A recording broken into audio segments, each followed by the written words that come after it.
Hello dear students, आज हम पढ़ेंगे आवर्त बीजी पादपों में जनन। जैसे हम पिछली कक्षा में पढ़कर आ चुके हैं सजीव और निर्जीव में अंतर। उसमें एक अंतर यह भी था कि सजीव जनन करते हैं और निर्जीव जनन नहीं करते। तो सजीवों में ये जनन है क्या और ये कैसे होता है?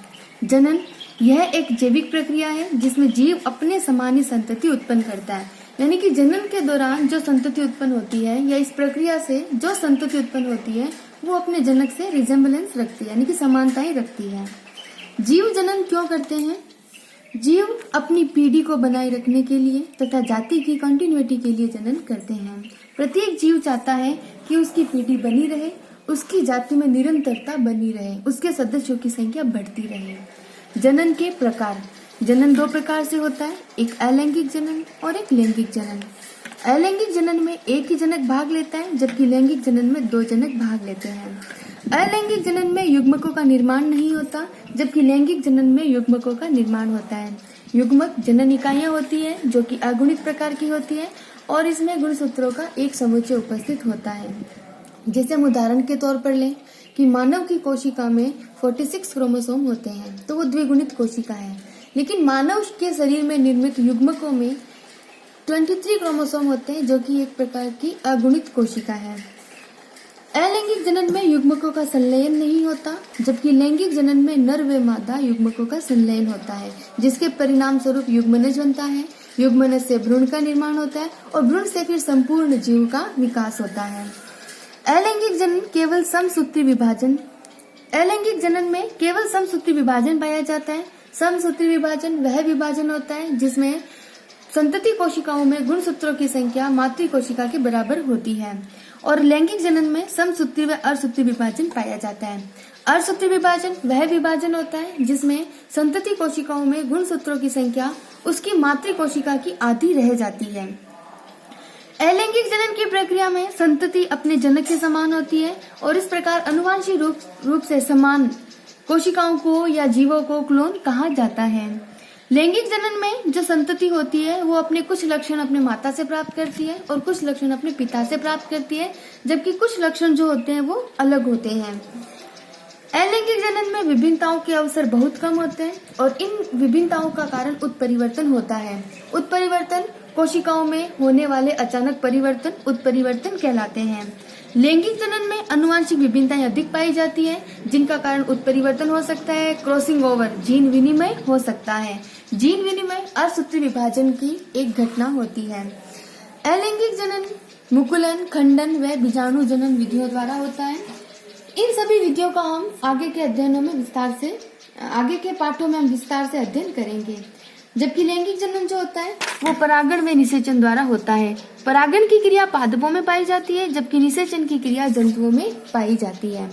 आवृत बीजी पादपों में जनन। आवृत बीजी विकसित प्रकार के पादप होते हैं जिनका काय, जड़, तना व पत्ती में विभेदित होता है।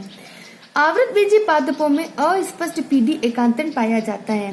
पीढ़ी एकांतरण जिसमें इन पादपों में दो पीढ़ियां पाई जाती है, एक बीजाणुद्भिद पीढ़ी होती है और एक युग्मकोद्भिद पीढ़ी होती है। इन पादपों में जो बीजाणुद्भिद पीढ़ी है वो द्विगुणित, यानी कि इनके अंदर गुणसूत्रों के दो समुच्चय उपस्थित होते हैं। ये दीर्घजीवी यानी कि लंबे समय तक जीवित रहते हैं। स्वपोषी, जैसे कि सभी पादपों का गुण होता है कि वो स्वपोषी होते हैं, यानी कि अपना पोषण स्वयं करते हैं। और इनका जो काय होता है वो मूल, स्तंभ व पर्णों में विभेदित होता है। इसके विपरीत जो युग्मकोद्भिद होते हैं वो अगुणित होते हैं और वो बीजाणुद्भिद पादपों के ऊपर निर्भर करते हैं। आवृत बीजी पादपों में दो प्रकार का जनन पाया जाता है, अलैंगिक जनन और लैंगिक जनन। अलैंगिक जनन इसमें अर्धसूत्रण व युग्मक संलयन जैसी घटनाएं नहीं होती है। अलैंगिक जनन को असंग जनन भी कहते हैं। असंग जनन जिसको एपोमिक्सिस अंग्रेजी में कहा जाता है। एपो का मतलब होता है विदाउट और मिक्सिस का मतलब मिक्सिंग, यानी कि बिना युग्मकों के मिक्सिंग के जो जीव उत्पन्न होते हैं या जो संतति उत्पन्न होती है उसे हम अलैंगिक जनन कहते हैं। अलैंगिक जनन पौधों में ये दो प्रकार का होता है, एक अनिषेक बीजता जिसे हम अगमोस्पर्मी कहते हैं और एक कायिक जनन जिसे हम वेजिटेटिव रिप्रोडक्शन कहते हैं। अनिषेक बीजता यानी कि बीजों का निर्माण बिना निषेचन या अर्धसूत्री विभाजन के हो उसे हम अनिषेक बीजता कहते हैं। अनिषेक बीजता में जो प्रजनन या जो प्रवर्धन होता है वो बीज द्वारा तो होता है, परंतु इसमें बीज का जो निर्माण होता है वो अर्धसूत्रण व युग्मक संलयन द्वारा नहीं होता, जैसे सिट्रस और मैंगो। कायिक जनन इसमें नए पादप का निर्माण बीज के अलावा पौधे के अन्य भागों से होता है। किसी भी जीव के शरीर में दो प्रकार की कोशिकाएं पाई जाती है, एक जनन कोशिका और एक कायिक कोशिका। जनन कोशिकाएं जनन प्रक्रियाओं में भाग लेती है, जो कि लैंगिक प्रकार का जनन होता है, और कायिक कोशिकाएं जो होती है वो जीव के संपूर्ण शरीर का निर्माण करती है। जब कभी ये कायिक कोशिकाएं जनन में भाग लेती है तो उसे हम कायिक जनन कहते हैं। तो कायिक अंगों का या कायिक कोशिकाओं का वह भाग जो कायिक जनन में भाग लेता हो उसे हम प्रवर्ध या प्रोपेग्यूल कहते हैं। ये जड़ हो सकता है, तना हो सकता है और पत्तियां भी हो सकती है। कायिक जनन दो प्रकार का होता है, एक प्राकृतिक कायिक जनन और एक कृत्रिम कायिक जनन। प्राकृतिक कायिक जनन में सर्वप्रथम हम देखते हैं कि तने के द्वारा कैसे कायिक जनन होता है। हमने तने के कई रूपांतरण पढ़े पिछली कक्षा में, कई प्रकार के रूपांतरण हमने पढ़े हैं। भूमिगत रूपांतरण होते हैं, अर्धवायवीय, वायवीय रूपांतरण।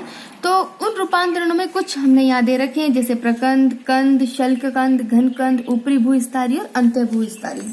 प्रकंद का उदाहरण अदरक, कंद का उदाहरण आलू। आलू में हमने देखा है कि कई प्रकार की कलिकाएं निकली रहती हैं, जैसे हम इस डायग्राम में देख सकते हैं। ये आलू है, आलू के ऊपर हम कई प्रकार की कलिकाएं देख रहे हैं।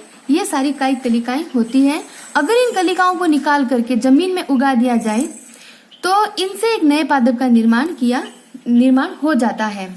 इसी प्रकार कंद में आलू हो गया, शल्क कंद लहसुन, घन कंद अरबी, ऊपरी भूस्तरीय में घासों के अंदर हमने देखा है कि जो घास के जो तने होते हैं वो तने जमीन पर लेटे हुए होते हैं, और इन तनों के बीच में जो नोड्स पाए जाते हैं जिसे हम पर्व संधि कहते हैं। ये पर्व संधि जब भूमि के संपर्क में आती है तो इससे एक नए पादप का निर्माण हो जाता है। इस प्रकार जो घासें होती है वो जमीन पर फैली हुई रहती है, जैसे हम डायग्राम में देख सकते हैं। ये घास पूरी जमीन में फैली हुई है, ये रनर्स कहलाती है, क्योंकि इनके जो तने होते हैं ये भूमि पर लेटे हुए होते हैं, और जहां पर भी इनकी पर्व संधियां जमीन के कांटेक्ट में आ जाती है, मिट्टी के कांटेक्ट में आ जाती है, वहीं से एक नया पादप निर्मित हो जाता है। तो एक प्रकार का प्राकृतिक कायिक जनन का उदाहरण है। जड़ों द्वारा कई बार पादपों में प्ररोह उत्पन्न हो जाता है, जैसे कि नीम और चमेली। इसी प्रकार एक जड़ों का रूपांतरण होता है जिसे हम कंदीय मूल्य कहते हैं। ये कंदीय मूल्य अपस्थानिक कलिकाओं का निर्माण करती है और उन्हीं कलिकाओं से नए पादप का निर्माण हो जाता है, जैसे शकरकंद का पादप। शकरकंद में हम देख सकते हैं कि ये इसका पुराना तना हो गया, ओल्ड स्टेम, और ये इसका न्यू स्टेम, यानी कि जहां से इसकी जड़ें निकलती हैं उन्हीं जड़ों से नए प्ररोह का निर्माण हो जाता है और इसी प्ररोह से नए पादप का निर्माण हो जाता है। पर्णों के द्वारा भी कुछ पादपों में कायिक जनन होता है, जैसे हम उदाहरण देखते हैं पत्थर चट्टा की जो पत्तियां होती हैं, इन पत्तियों के किनारे जो होते हैं, मार्जिन्स ऑफ लीफ जो होती है, वहां से छोटी छोटी कलिकाओं का निर्माण होता है। ये कलिकाएं परिपक्व होकर भूमि पर गिरती है और उससे फिर नए पादप का निर्माण होता है। इसी प्रकार बिगोनिया नामक एक पादप है, इसके अंदर भी जो पर्णवृंत, ये पर्णवृंत जो पत्तियों का डंठल होता है उसे हम पर्णवृंत कहते हैं, और ये जो पर्ण शिराएं पत्तियों के अंदर जो हमें रेखाकार या जो लाइन में जो हमें आकृति दिखाई देती है वो पर्ण शिराएं होती है। ये शिराएं जल व भोजन का संवहन करती है। तो इन शिराओं से या पर्णवृंत से कुछ कलिकाएं विकसित होती है और ये कलिकाएं वृद्धि कर परिपक्व होकर जमीन पर गिरकर नए पादप का निर्माण करती है। प्राकृतिक कायिक प्रवर्धन का अगला प्रकार है जननांगों के द्वारा। कुछ पादपों में पुष्प कलिकाएं विकसित नहीं होती, बल्कि उनके स्थान पर पत्र प्रकलिकाओं का निर्माण हो जाता है। ये पत्र प्रकलिकाएं भूमि पर गिरकर नए पादप में विकसित हो जाती है, जैसे रामबांस और रतालू। रामबांस में हम देख सकते हैं कि जिन भागों में पुष्प का परिवर्धन होना था उन भागों में कुछ कोशिकाओं ने संग्रहित होकर पत्र प्रकलिका का निर्माण कर लिया, जिसे हम बुलबिल्स भी कहते हैं।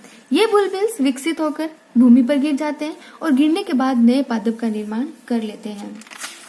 इसी प्रकार हम रतालू में देख सकते हैं, रतालू में जो पर्णवृंत है उसी के पास पत्र प्रकलिका का निर्माण होता है और ये पत्र प्रकलिकाएं नए पादप का निर्माण कर लेती है।